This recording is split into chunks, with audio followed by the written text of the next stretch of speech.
Hey friends, thanks for joining us in the Rewind Kitchen. Today we're gonna make a copycat version of the Olive Garden Minestrone Soup, which is vegetarian friendly. We are going to start off with heating a large stock pot, or if you have a Dutch oven, over medium heat. So to the pot, we are going to add 2 tablespoons of extra virgin olive oil. And the reason that we're going to use extra virgin olive oil is because it's the least processed form of olive oil. Therefore, it has the highest amount of natural antioxidants and vitamins, and those are often lost during processing.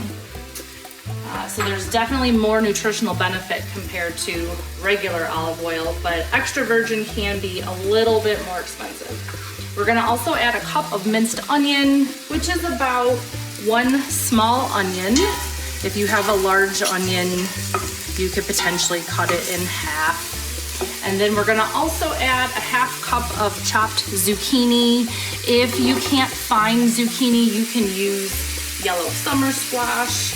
And then we're also gonna add 1/2 cup of frozen cut Italian green beans. And that just means that they're gonna be smaller. So here we go. And then we're gonna add a 1/4 cup of minced celery, which is about 1/2 of a stalk.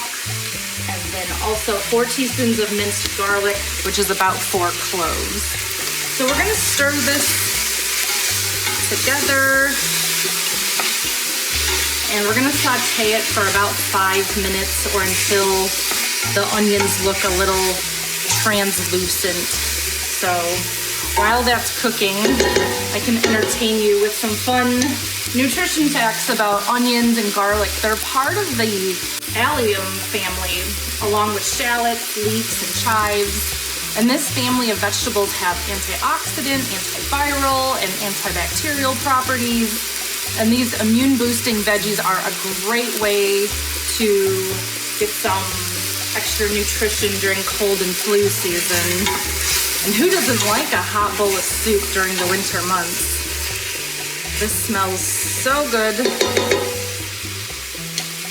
So we're gonna let that cook for another 4 minutes. While we wait, let's drain and rinse 1 can of red kidney beans. And even though these say no salt added, I'm still going to rinse them because rinsing the canned beans removes about 40% of the sodium. And beans are a great source of fiber and protein. Fiber helps lower cholesterol levels, controls blood sugar levels, and maintains regular bowel movements. And both fiber and protein promote satiety. So that means that we stay full longer, and that helps us lose weight because we eat reduced portions of food.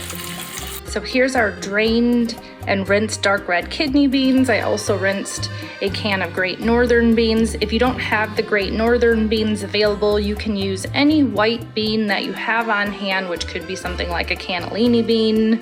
And if you don't have the dark red kidney beans, you're welcome to use the light red kidney beans as well.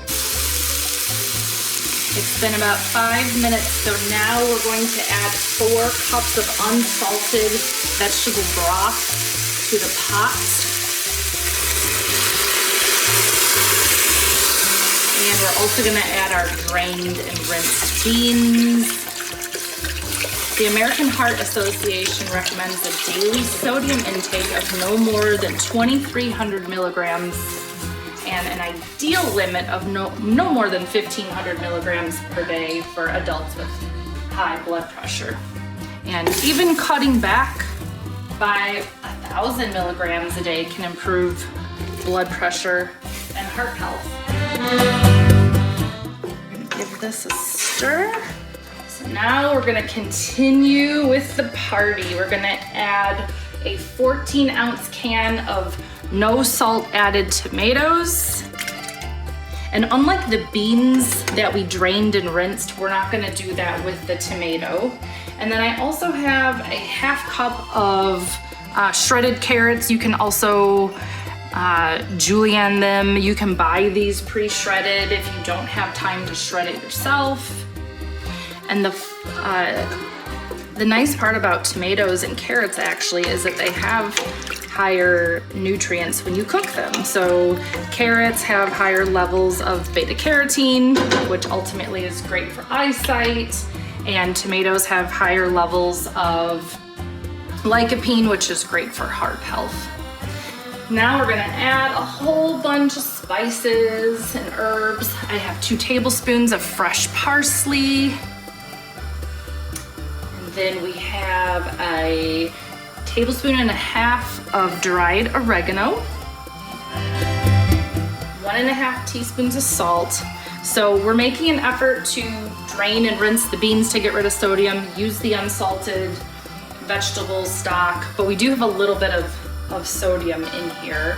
And then black pepper, we're gonna add 1/2 teaspoon of ground black pepper, 1/2 teaspoon of dried basil, and 1/2 teaspoon of dried thyme. If you grow any herbs in your garden, it's great if you can dry them out, and then you don't have to buy dried herbs in the grocery store because you have it on hand, farm to table. That's looking so pretty. We love to encourage people to eat from the rainbow, so there's red and green and orange and some white in here. We have almost all the colors of the rainbow. We're gonna also add 2 bay leaves. So it just looks like a dried leaf like that. And it's okay if they're ripped or if they don't look pretty. It's just for flavor. And then we're gonna also add 3 cups of hot water. So there's no chicken broth as the base for this recipe.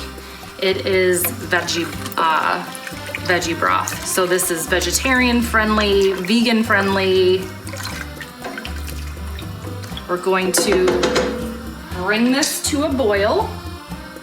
And then after it's boiling, we're gonna reduce the heat and simmer for about 20 minutes. And then we only have a couple more ingredients to add. So we've got a full boil here. I'm going to reduce the heat so it can simmer for about 20 minutes. And we'll see you soon. 2 ingredients left. The first is about 4 cups of fresh baby spinach. Spinach is a good source of folate. We have some iron, some fiber. And speaking of fiber, I'm gonna add 1/2 cup of whole grain noodles. So the Olive Garden recipe is using shells. I'm gonna use whole wheat elbows. I tell people, don't feel stressed if you don't have a certain ingredient. If you don't have shells, if you can't find whole grain shells, I think the small noodles work just fine. And getting the whole wheat version adds to the fiber. And this also has a little bit of protein. So there's 7 grams of protein and 4 grams of fiber in this 1/2 cup serving. So another 20 minutes or until you reach the desired soupy thickness that you like, and then we'll be ready to eat it.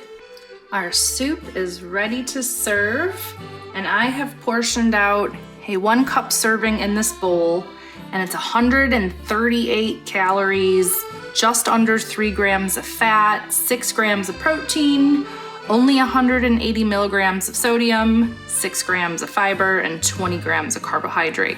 So definitely fits within the diabetes plate design. Even if you were to double your portion and enjoy 2 cups, still 276 calories. In fact, even if throughout the day you had 3 cups, it's around 414 calories, which definitely fits into the diabetes plate design. So we hope you enjoy this delicious soup, and if you make it, let us know. See you next time.